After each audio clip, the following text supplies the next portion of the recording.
Yo, what's good people? Welcome back to the Destination Debbie program.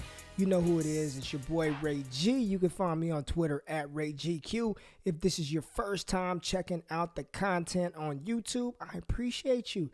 Thank you. Make sure you hit that subscribe button, smash that thumbs up. That thumbs up button shows that you like it, recommends it for other people, so I would greatly appreciate it. And if you're listening in your car, your truck, on your way to work, whatever the case may be, make sure you smash that subscribe button on the podcast as well. But Week 7, NFL in the books, rookie report. Man, we got a lot of new entries that we've got to get to.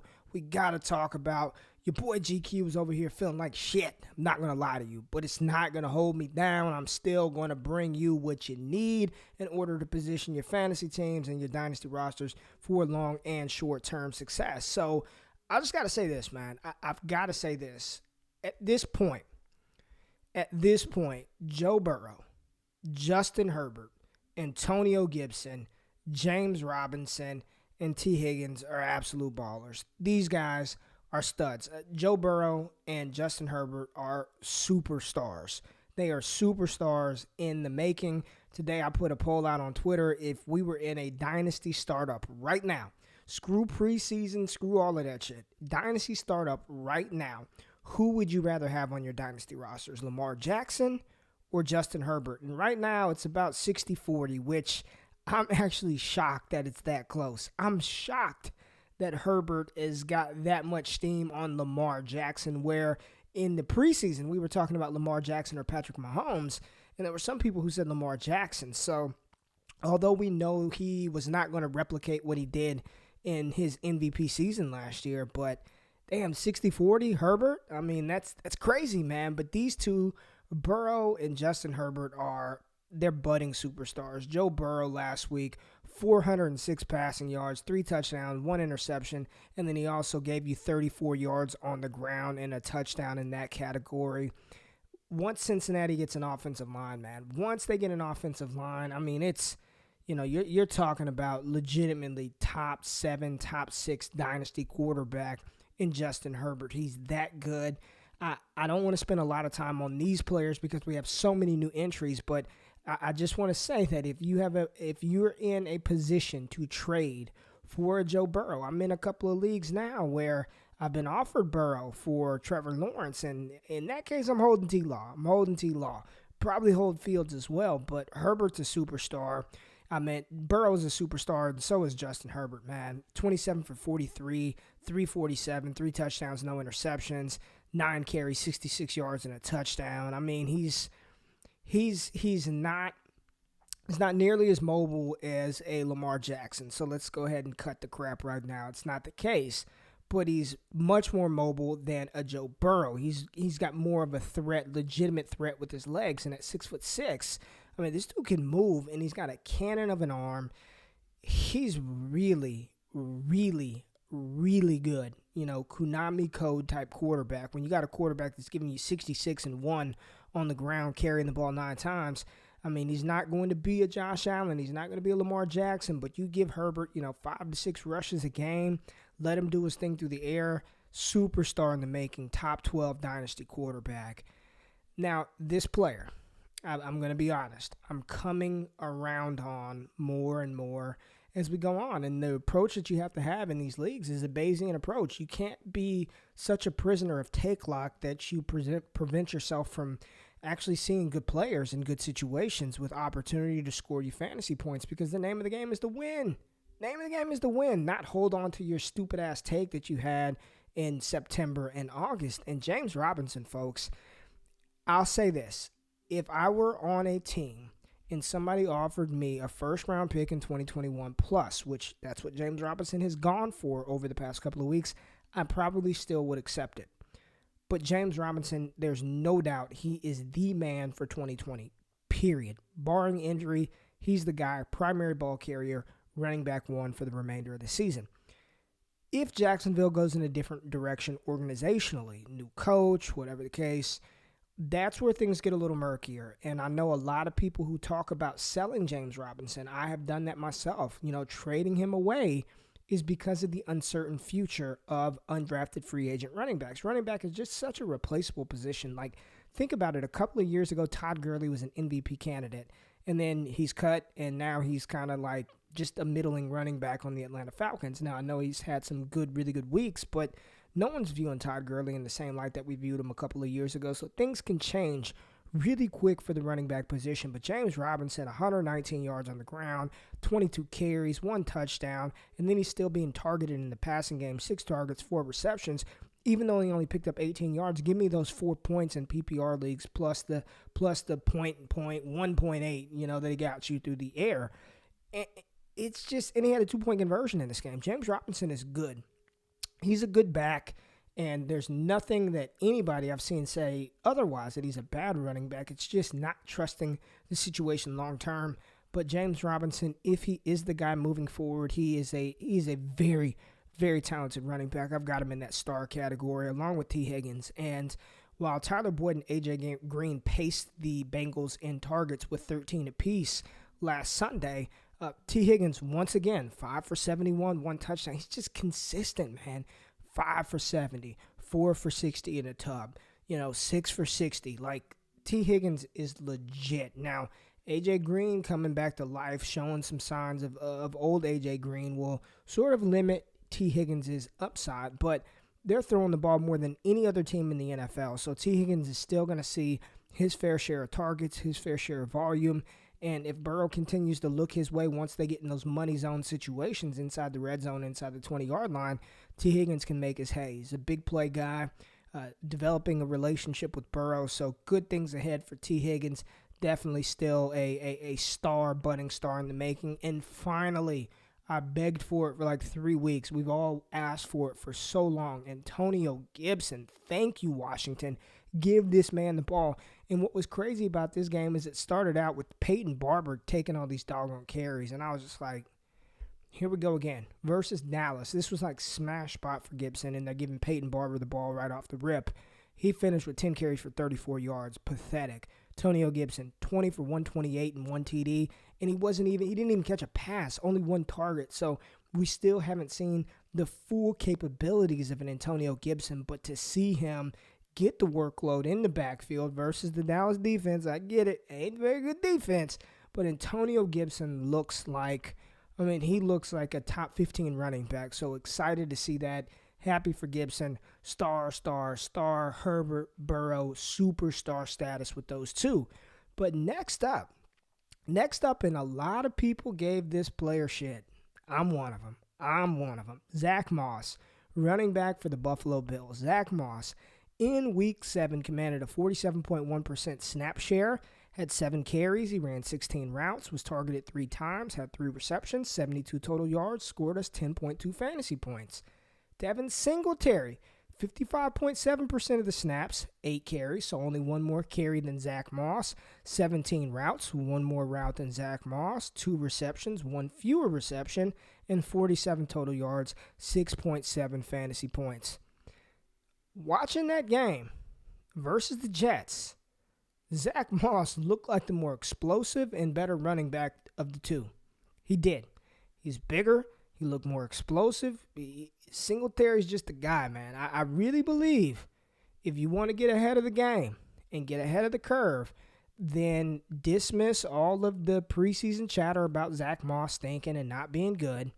Go out and acquire Zack Moss now while you still can. And from one of my patrons has a buddy that coaches for the Bills, or is somewhere around there, I'll say that, and told him, and he told me, that Zack Moss is the running back you want to own in Buffalo. So, take that with a grain of salt. You do with that information what you will, but I'm trying to acquire Zack Moss on the low before it's a full hostile takeover in that backfield. So, I know it's a little frustrating with Josh Allen running the ball as much as he does, but if you are going to have a running back in this backfield on your team, I do believe that we're starting to see the changing of the guard. And the rookie running back, Zack Moss, is a sound investment at cost right now. So Zack Moss, definitely a rookie riser for me. All right, the next rookie I want to dive into is Marquez Callaway from the New Orleans Saints. And without Michael Thomas and without Emmanuel Sanders, I really thought that Traquan Smith was going to be the guy. He was going to step up, be the guy once again, and that was not the case. Marquez Callaway had almost a 70% snap share, ran 34 routes, commanded 10 targets, 8 receptions for 75 yards. Callaway's a talented receiver, man. Callaway's a talented receiver, and we don't know how long Emmanuel Sanders is going to be out. And I heard something interesting today. I was listening to the Locked On Dynasty podcast with Ryan McDowell and Matt Williamson, and they talked about some of these players coming off of this COVID list and maybe not being fully ready to play, how that could affect those guys. So Emmanuel Sanders, tested positive for COVID. We don't know how severe or not that was. But if he comes back and he's diminished or he's slowed down, Callaway showed that he can go out there, command the targets, deliver with the receptions, get us receiving yards, and score us fantasy points. So with Michael Thomas, slant guard Mike, man. Slant guard Mike. I don't know if it's his hamstrings, his ego, his behind, whatever it is. Dude is out there, is not out there. You talk about bust for the fantasy season. I'm not going to consider Saquon Barkley a bust. He tore his ACL week 1. I mean, damn, unfortunate, but not a bust. Michael Thomas, injuries, and then he's got all this other stuff going on. I mean, good grief, man. Like, it's just really unfortunate what's going on in New Orleans with a player that we drafted so high.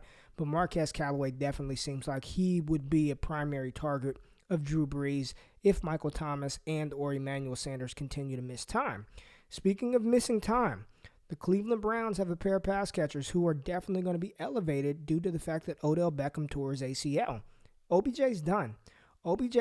And right now Austin Hooper is also on the shelf, so insert Harrison Bryant. Harrison Bryant, the tight end out of Florida Atlantic University, was the Mackey Award winner as the nation's top tight end last year, and he's been delivering.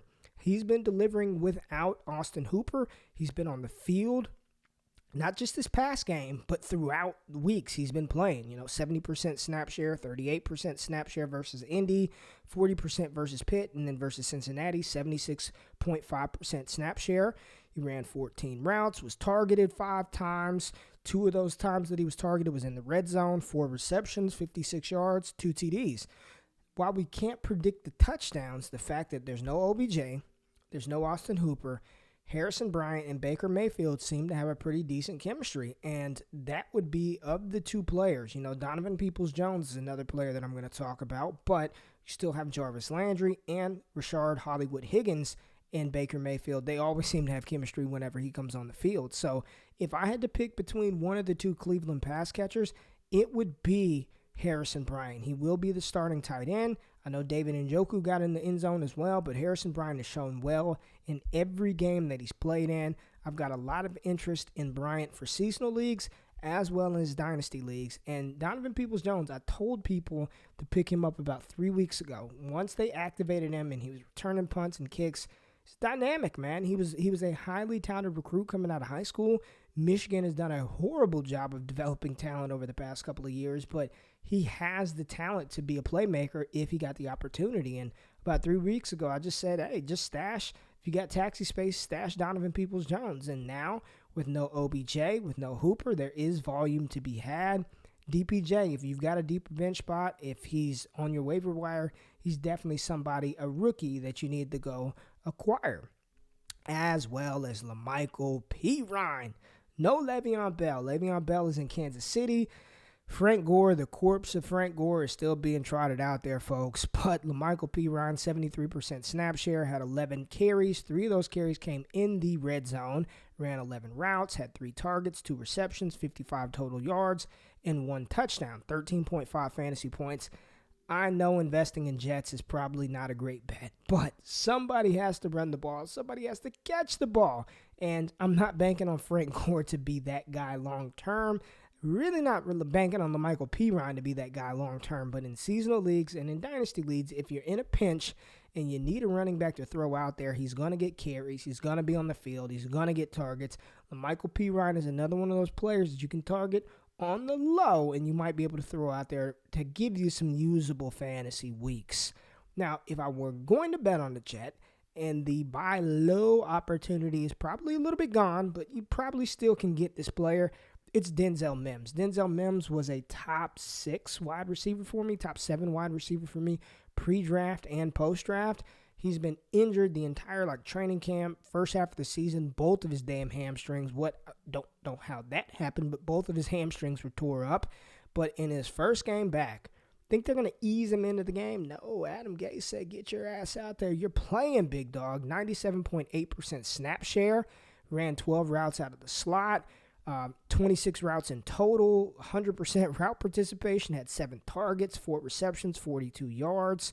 Versus Tre'Davious White was the primary corner. So not only was it his first action in the NFL, he had to face an all-pro cornerback in Trey White. Now, the end of the stats, right? 4 for 42 don't sound great. But the 7 targets, the snap share, the route participation, all bodes well for Denzel Mims. And unfortunately, Bashard Perryman took a filthy hit, and he's probably going to miss this week with a concussion. Jamison Crowder didn't play last week, but he should be back this week. It's going to be Crowder. It's going to be Mims. Mims is a player that I'm not just interested in for this season, but in Dynasty long term, because the Jets are going to be the number 1 pick in the NFL draft, and they're going to probably take Trevor Lawrence. So Denzel Mims, Trevor Lawrence, long term seems like a good pairing. So if you can go out there and acquire Denzel Mims, I think that would be a sound play. Now, 3 other players that I want to talk about that didn't quite make it enough to be a riser, but they should be on our radars are JaMycal Hasty. And we talked about him going into last week. He played well. Didn't play as much as I thought he would. The fact that Jerick McKinnon wasn't even, Shanahan said he didn't even plan on playing him this week. But Jeff Wilson gets hurt. Looks like a pretty serious injury. I'm not sure. I think he's out for the season. And then Tevin Coleman is still hurt. And then Raheem Mostert is still hurt. JaMycal Hasty is going to have to receive some touches. And he looks explosive. And he's somebody that we need to be trying to get. Seasonal leagues and Dynasty long term. Don't know, but he's worth the shot, right? The cost of acquisition probably isn't much. So you might as well. You could do a lot worse than taking a shot on JaMycal Hasty. Eno Benjamin, running back from the Arizona Cardinals, talented runner at Arizona State, was prolific in the passing game as well as on the ground, over 1,600 yards, I believe, his sophomore season.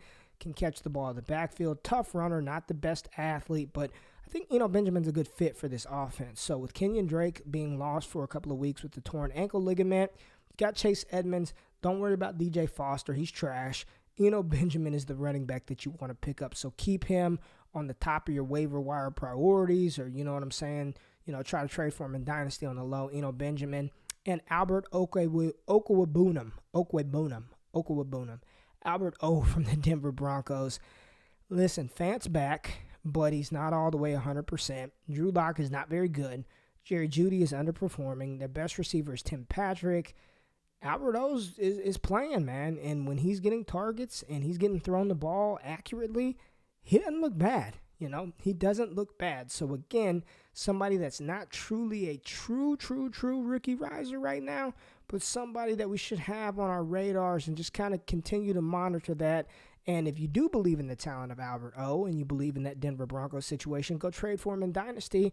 And just remember, Jalen Reagor is coming off of the IR.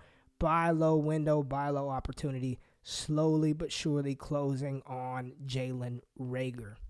All right, that's it for this Week 7 edition of the Rookie Report. I appreciate you checking it out. Listen, let's play some of these Monkey Knife Fight games together, okay? So go to Monkey Knife Fight. First time deposits up to $50. They'll match you $50. So you get $100 to play with, more or less, over, under, all kind of crazy cool games like that. Win some cash in the process. So make sure you do that. Monkey Knife Fight. Use the promo code DEVY. Up to $50. They match you. Good time, man. Who doesn't want free money? But I appreciate you checking it out. If you want to get my rankings, Cornerstone rankings, all of that stuff, Devi, we're talking college football all the time. Patreon.com/allgas. I appreciate y'all rocking with me, checking out the content, the Rookie Report, Destination Devi, Ray GQ. Y'all have a damn good Wednesday, and I'll catch you later this week. Deuces.